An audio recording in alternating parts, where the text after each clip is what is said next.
Hey guys, it's Aimee, your golf coach. Welcome to a swing analysis video.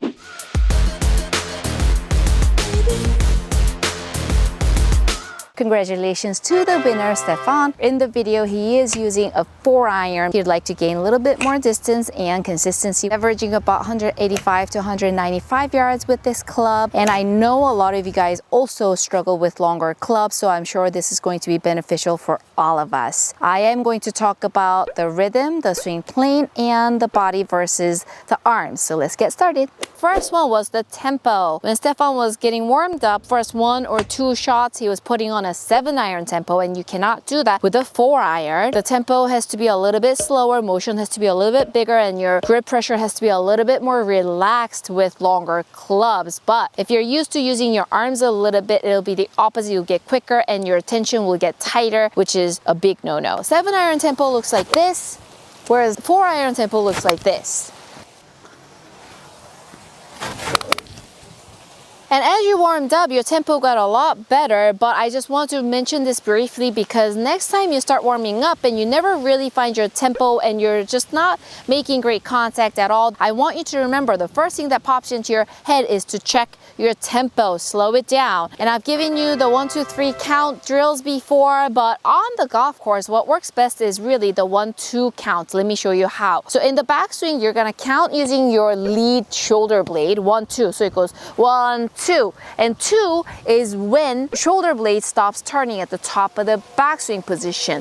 I never want to see your shoulder blade stop and arms going all by itself. That's going to make the tempo too rushed. On the way down, we're gonna go ahead and use the trail shoulder to count 1, 2, and same thing, when you're counting 2, the shoulder blade will be completed in that perfect finish spot. So it sort of goes like this: 1, 2, 1, 2. 1, 2, 1, 2. So there'll be longer pause at the top of the backswing. The motion looks bigger and slower. That was the tempo. To number 2, the swing plane. I noticed you were starting ever so slightly under the plane and then ever so slightly over the top on the way down. Tour pros don't like starting under the plane because it just causes too many compensations in order to get that face back to the ball. Not even a great hit, just to get that face back to the ball, it takes too many compensations, and going over the top in the downswing is one of them. First thing you really want to do is get your hands and your club traveling more on plane. I know it's a very small difference. If that swing plane is a little bit better, you will be able to eliminate a lot of side spins and be able to get that club more crisp on the ball. It'll just make your life easier, I promise. And here is an Aimee fight drill. Ta-da! This is one of the best sellers on aimeelist.com as well. You're going to squeeze your forearms together and you're going to make practice swings. You really try to make your hips, your core, and your shoulders, your torso, be the leader of the swing, and position your hands using your torso's lead like this. When you're squeezing the ball, you're creating this triangle, so your hands are forced to stay in this spot in front of the chest. So when you're swinging, still in front of your chest, swinging, still in front of the chest, it'll help you with your hinging as well, since your hands are in the right position. If you don't have the ball here, it's so easy to get your hands moving away from in front of the chest and really behind your body like this. Goal is to use your torso to throw your hands into the right position. We're gonna go ahead and tee it up, make half swings using the inflatable ball.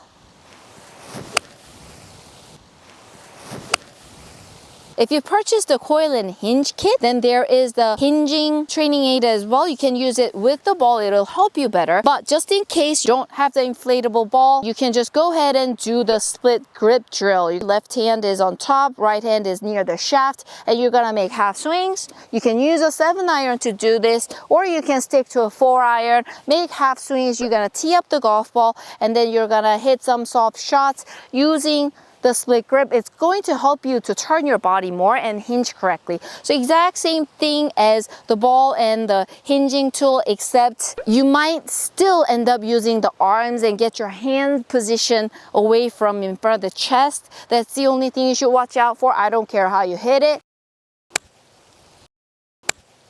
Get your hands in the right place, more in front of you and hinging beautifully.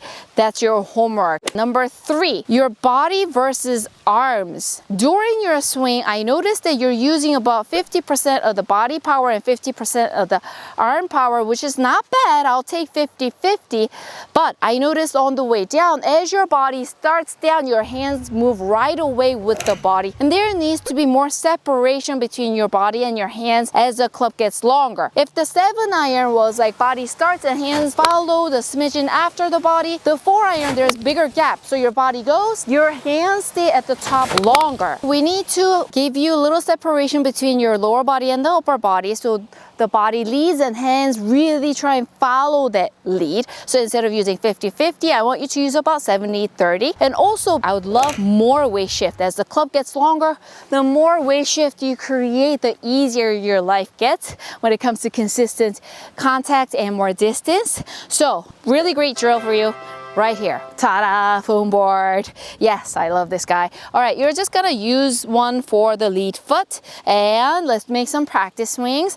The first thing is the separation between lower body and the upper body. So we're gonna get to the top, completely stop. 1, your hands are still up here, and then 2 will be using your core and shoulders to swing the hands through. Hips 1, 2. Hips 1, 2. Now you notice why I put the pad under my lead foot, because I'm trying to load into my left foot, so there's a big shift in the hips, and then the hands stay up here. It doesn't move with the shift. You shift and then turn. So shift is 1, 2 is the turn. Use your pelvis and core to shift and feel a lot of pressure in the lead foot. And then 2 is using your core, shoulders, and hands. You're swinging. So 1 shift, 2 swing. So you're really kind of separating. So it's not one move, but 2 separate moves. So let's try and hit some. Go ahead and tee it up and not worry about how you hit the ball, because we're really focusing on the sequence. So you 1, 2. Let's link that up.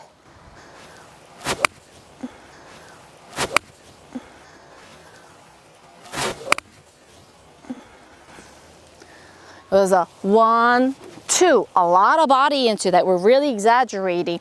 I love using training aids because it helps you really exaggerate the right moves, so you learn the new moves faster, and also it gives you immediate feedback. So even if I'm not standing there, you can tell what you're doing right away. My lead leg feels really strong. So we're going shift, swing.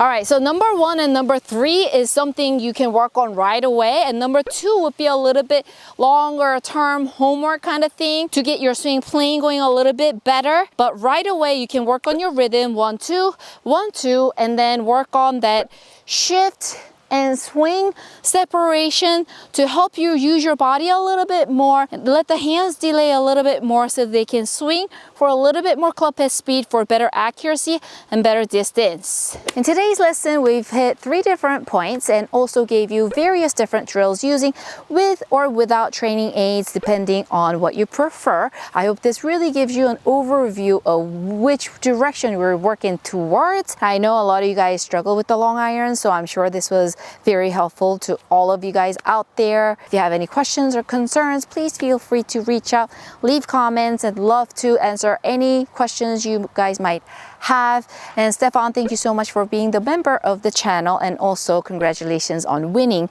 the swing analysis giveaway. Thank you so much for golfing with us today, and see you in the next one. Mwah.